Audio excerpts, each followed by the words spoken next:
2025க்கான 18வது திருவிழா ஆரம்பிச்சிட்டுனே சொல்லலாம். அதுவும் டிஃபெண்டிங் சாம்பியனான கொல்கத்தா நைட் ரைடர்ஸோட ஹோம் கிரவுண்டான ஈடன் கார்டன்ல வச்சு ஸ்டார்ட் ஆயிடுச்சு. இது எல்லாத்துக்குமே நல்லா தெரியும். கொல்கத்தாவுக்கும் ஆர்சிபிக்கு தான் இந்த ஃபர்ஸ்ட் மேட்ச் நடக்கும். இதுல அந்த ஐபிஎல் 18 இந்த திருவிழா வந்து வேற லெவல்ல வந்து இனிஷியேட் பண்ணாங்க அப்படின்னு தான் சொல்லலாம். ஏன்னா ஷாருகான் வந்து இதுல கலந்துக்கிட்டாரு. இல்ல ஷாருகான் வந்து இதை ஹோஸ்ட் பண்ணாரு தான் சொல்லலாம். ஏன் அப்படின்னம்னா அவர் தான் ஃபர்ஸ்ட் வந்து இந்த ஐபிஎல் வந்து எப்படி ஆரம்பிச்சு எப்படி இது வர வந்திருக்கு அப்படின்ற ஒரு டீப் டெஃபினேஷன் அவனுக்கு கொடுத்துட்டு அதுக்கப்புறம் இதுல யார் யார் பெர்ஃபார்ம் பண்ண போறா, அதாவது ஸ்ரேயா கோஷல் வந்து ஒவ்வொரு டீம் சார்பாகவும் ஐபிஎல்ல 10 டீம் இருக்குல்ல, ஒவ்வொரு டீம் சார்பாகவும் ஒவ்வொரு லாங்குவேஜ்ல வந்து சாங் பாடினாங்க.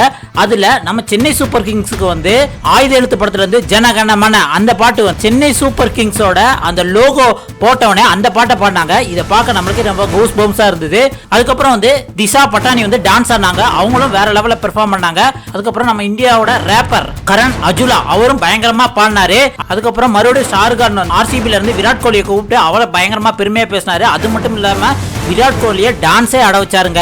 சந்தோஷமா விராட் கோலி பயங்கரமா டான்ஸ் ஆனாரு. இதுக்கப்புறம் வந்து கொல்கத்தா நைட் ரைடர்ஸ்ல வந்து யங்ஸ்டர்ஸ் ஆன ரிக்கு சிங்கையும் கூப்பிட்டு ஐபிஎல்ல எக்ஸ்பீரியன்ஸ் ஆன விராட் கோலியும் கூப்பிட்டு பயங்கரமா பெருமை பண்ணி பேசிக்கிட்டாங்க. இது செம்ம ஃபன்னா என்டர்டைன்மெண்டா இருந்ததுங்க. அதுக்கப்புறம் பிசிசிஐயோட முக்கியமான தலைமை அபிஷியல்ஸ் எல்லாத்தையுமே கூப்பிட்டு கேக் வெட்டினாங்க இந்த 18வது ஐபிஎல் வந்து தொடங்குறதுக்கு.